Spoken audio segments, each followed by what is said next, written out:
নমস্কাৰ ইউটিউবৰ সমূহ দৰ্শকলৈ প্ৰীতি আৰু সম্ভাষণ জনাই মই সফলতাই মোৰ ইউটিউব চেনেল জ্ঞানৰ সফলতালৈ আপোনালোকক স্বাগতম জনাইছোঁ। মই এইকেইদিন যিকেইটা ভিডিঅ' বনাই আছিলোঁ সেইকেইটা ভিডিঅ'ত প্ৰথম মানৰ অংকুৰণখন আৰু দ্বিতীয় মানৰ অংকুৰণখন শেষ হৈছে। সেয়েহে মই ভাবিছোঁ কেইটামান মই ব্যাকৰণৰ ভিডিঅ' বনাম। আমাৰ অসমীয়া ভাষা শিকিবলৈ হ'লে অসমীয়া ভাষাৰ ব্যাকৰণ জনাটো অত্যন্ত স্বাভাৱিক কথা। সেয়েহে মই ব্যাকৰণৰ কেইটামান ভিডিঅ' বনাম, আপোনালোকে চাব। মৰমৰ ছাত্ৰ ছাত্ৰীসকল, তোমালোকে মনোযোগেৰে ভিডিঅ'বোৰ চাবা। আজি মই এটা বিষয়বস্তু বাছি লৈছোঁ ব্যাকৰণৰ, বাক্যৰ ভংগীভেদে প্ৰকাৰভেদ।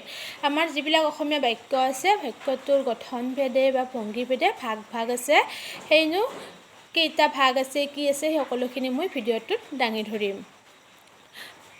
বাক্যৰ ভংগীভেদে প্ৰকাৰভেদ এইকেইটা আমাৰ 5টা ভাগ আছে। 5টা ভাগৰ প্ৰথমটো হৈছে বৰ্ণনাসূচক বাক্য বা নিৰ্দেশাত্মক বাক্য, দ্বিতীয়টো হৈছে প্ৰশ্নসূচক বাক্য বা প্ৰশ্নবোধক বাক্য, তৃতীয়টো হৈছে অনুজ্ঞাসূচক বাক্য বা আজ্ঞাসূচক বাক্য, চতুৰ্থটো হৈছে ইচ্ছাসূচক বাক্য বা ইচ্ছাবাচক বাক্য, আৰু পঞ্চমতে হৈছে আৱেগসূচক বাক্য বা ভাৱবোধক বাক্য। এই গোটেইকেইটা বাক্যৰে সূত্ৰবোৰ মই দাঙি ধৰিম আৰু উদাহৰণবোৰ দিম। কণ ছাত্ৰ ছাত্ৰীসকল, তোমালোকে মনোযোগেৰে শুনি যাবা।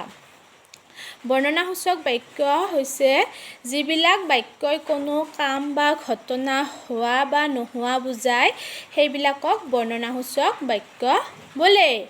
আমাৰ যিবিলাক বাক্যই কোনো এটা কাম হোৱা বুজায় বা নোহোৱা বুজায়, ঘটনাটো হোৱা বুজায় বা নোহোৱা বুজায়, সেইবিলাক বাক্য হৈছে বৰ্ণনাসূচক বাক্য। অথবা এনেকৈ আছে, যিবোৰ বাক্যই সাধাৰণ মনৰ ভাৱ সাধাৰণভাৱে প্ৰকাশ হোৱা বা নোহোৱা বুজায়, সেয়ে বৰ্ণনাসূচক বাক্য বা নিৰ্দেশাত্মক বাক্য। আৰু কৈছে যিবিলাক বাক্যই সাধাৰণ মনৰ ভাৱ সাধাৰণভাৱে প্ৰকাশ হোৱা বা নোহোৱা বুজায়, সেইবিলাক হৈছে বৰ্ণনাত্মক বাক্য বা নিৰ্দেশাত্মক বাক্য। আৰু এই বাক্যটোৰ আৰু দুটা ভাগ আছে, এটা হৈছে স্বীকৃতিসূচক আৰু এটা হৈছে অস্বীকৃতিসূচক বাক্য। এতিয়া মই স্বীকৃতিসূচক বাক্যনো কি সেইটো কৈ দিছোঁ। যিবোৰ বাক্যই স্বীকাৰ, সম্ভৱ, হয় আদি বুজায়, সেইবোৰক স্বীকৃতিসূচক বাক্য বোলে। উদাহৰণ হিচাপে পাওঁ আমি, মই কিতাপ পঢ়িছোঁ, সি ঘৰলৈ যায়, গীতাই গান গায়, ৰামে নাচিছে ইত্যাদি। আনহাতে যিবোৰ বাক্যই অস্বীকাৰ, অসম্ভৱ, নহয় ইত্যাদি বুজায়, সেইবোৰ বাক্যকে অস্বীকৃতিসূচক বাক্য বোলে। উদাহৰণত পাম আমি, মই নাখাম, আমি আজি ক'তো ফুৰিবলৈ নাযাওঁ, মই আজি নপঢ়োঁ ইত্যাদি ইত্যাদি। এইকেইটা প্ৰথম বৰ্ণনাসূচক বাক্যৰ দুটা ভাগ, এইটো হৈ গ'ল। তাৰপাছতে হৈছে প্ৰশ্নসূচক বা প্ৰশ্নবোধক বাক্য।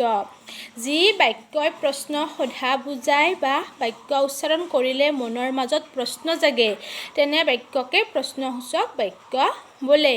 উদাহৰণ হিচাপে, তুমি ঘৰলৈ যাবানে, নতুন শিক্ষকজন কাইলৈ আহিবনে, অহাকালি স্কুললৈ আহিবানে ইত্যাদি ইত্যাদি। প্ৰশ্নসূচক বাক্যৰ শেষত প্ৰশ্নবোধক চিন লগোৱা হয়। তাৰপাছত আহিছে অনুজ্ঞাসূচক বা আজ্ঞাবাচক বাক্য। যিবোৰ বাক্যই আজ্ঞা, অনুৰোধ, নিষেধ আদি ভাৱ প্ৰকাশ কৰে, সেইবোৰকে অনুজ্ঞাসূচক বাক্য বোলে। যেনে, সদায় ৰাতিপুৱা সোনকালে শুই উঠিবা, কেতিয়াও মিছা কথা নকবা, ব্যাকৰণ মন পুতি পঢ়, দৰখাস্তখন লিখি দিয়ক ইত্যাদি। এইটো হৈছে অনুজ্ঞাসূচক বা আজ্ঞাবাচক বাক্যৰ উদাহৰণ। তাৰপাছত আছে ইচ্ছাসূচক বা ইচ্ছাবাচক বাক্য। যিবোৰ বাক্যই আশীৰ্বাদ দিয়া, ইচ্ছা বা আকাংক্ষা প্ৰকাশ কৰা আদি ভাৱ বুজায়, তাকে ইচ্ছাসূচক বাক্য বোলে। উদাহৰণ হিচাপে পাওঁ, ঈশ্বৰে তোমাৰ মংগল কৰক, দীৰ্ঘজীৱী হোৱা, পৰীক্ষাত যেন কৃতকাৰ্যতা লাভ কৰা, ভালে কুশলে থাক ইত্যাদি।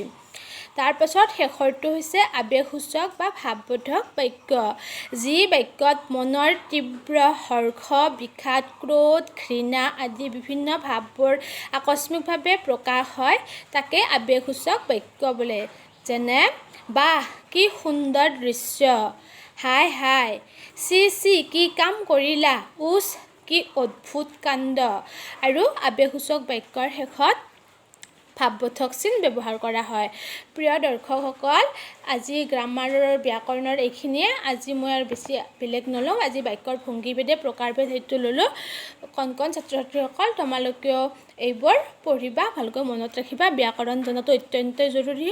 আৰু যিহেতু এইকেইদিন বিদ্যালয় বন্ধ হৈ আছে, কৰোণাৰ কাৰণে বিদ্যালয় খুলিব পৰা নাই, সেয়েহে ঘৰতে তোমালোকে মই বনোৱা ভিডিঅ'বোৰ চাবা আৰু অনুশীলন কৰি যাবা।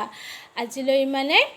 আৰু দৰ্শকসকলক মই অনুৰোধ কৰিছোঁ, আপোনালোকে যাতে মোৰ ভিডিঅ'বোৰ চাই ছাবস্ক্ৰাইব কৰে, লাইক কৰে, শ্বেয়াৰ কৰে আৰু বেল আইকনটো বজাই দিয়ে। আজিলৈ ইমানেই। নমস্কাৰ। জয় অসম। ধন্যবাদ।